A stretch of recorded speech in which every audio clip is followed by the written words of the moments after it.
Welcome back to the PSN Commanders Network, also known as the Pro Tech Sports Network. This is your boy Tone, aka Tech, and I'm back with another video. If I get to a strategic or to God, our God's right now, God's open doors and pay way for all you wonderful people. And Jesus on my name, pray. In today's video, we're here to wrap up the Washington Commanders, and this is a much more in-depth series. I'm gonna call this Fix This Franchise. I used to do this back in the offseason. I used to pick 4 teams and talking about fix their team throughout the offseason to get them back to contenders. But right now, the Commanders are 4-6, just come off a loss to the Seattle Seahawks in a very, very dramatic fashion, dropping to 4-6.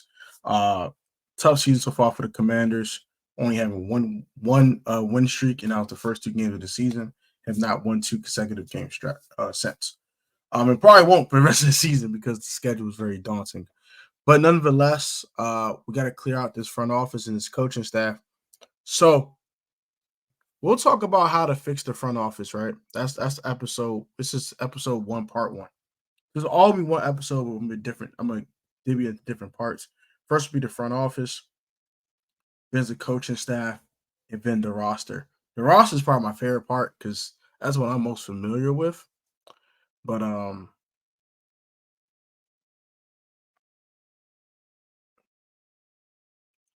let's just go ahead and get to the front office, which is my least favorite part. I'm not as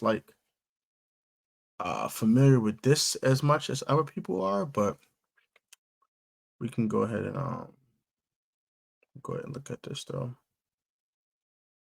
So these are some GM candidates because VP of football operations and GM are kind of like the same thing. But first off, we gotta get Martin Mayhew and Marty Herney the hell out of here. They're not good enough. They're not cutting it, and they're just not good enough right now. So we'll start by getting them out of here. Then we'll give you guys 4 candidates for this, and then we'll go ahead and move on to the next part of the episode, which will also be the coaching staff.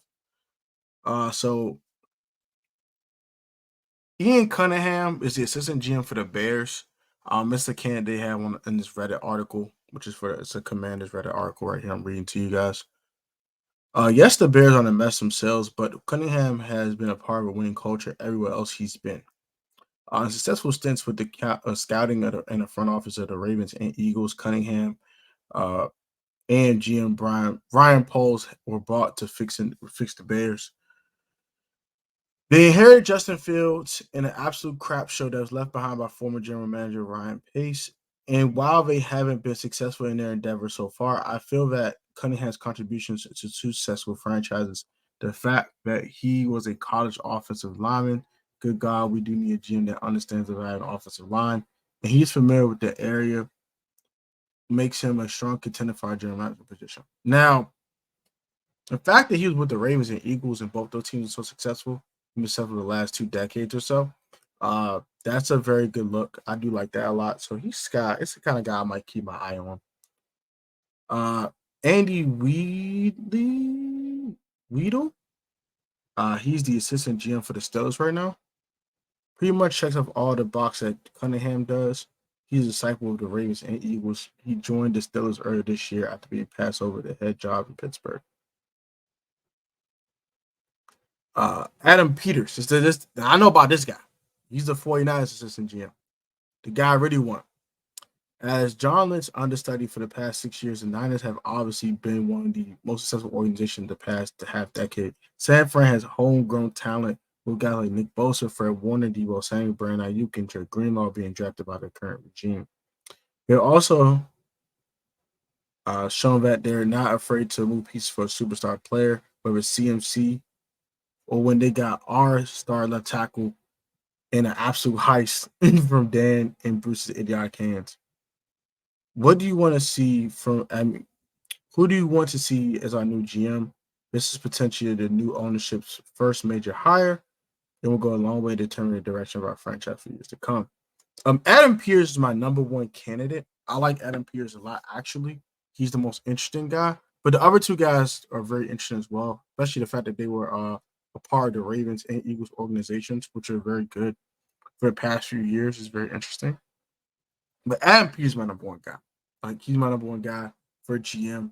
Uh, he's my number 1 guy. Like, he's the number 1 candidate, and it's kind of like not even super close. He's number 1. If the other 2 guys might be like 2A and 2B.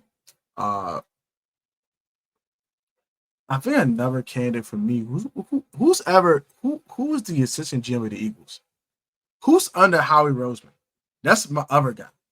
Like, whoever that guy is, he's interesting. And then I would say these guys work for them. Steelers and Bears. And whoever's the assistant GM for the Ravens too. Because the Ravens have done very well the last few years as well. So that's gonna do it for my video today on this part one of fixing the front office for the Washington Commanders. I mean, getting the right GM here will be the number one step in fixing this team. And I definitely think that Adam Pierce is the number one candidate for the job. We'll get to the coaching staff in the next video. So, hope you guys enjoy it. Like, comment, subscribe. This will be a weekly series about the next few Mondays. I haven't had uploads on Mondays for a while. So, this will allow you guys to get my thoughts on certain things on Mondays. I know I'll probably do post-game stuff, but this team is so bad that there's no point of thinking about playoffs and all that. I'm just trying to move forward to 2024. So my mind's off 2023 outside of Sam Howell, and my mind is completely on 2024 outside of seeing Sam develop. So till next time, y'all be easy, y'all be safe, stay healthy. Till next time.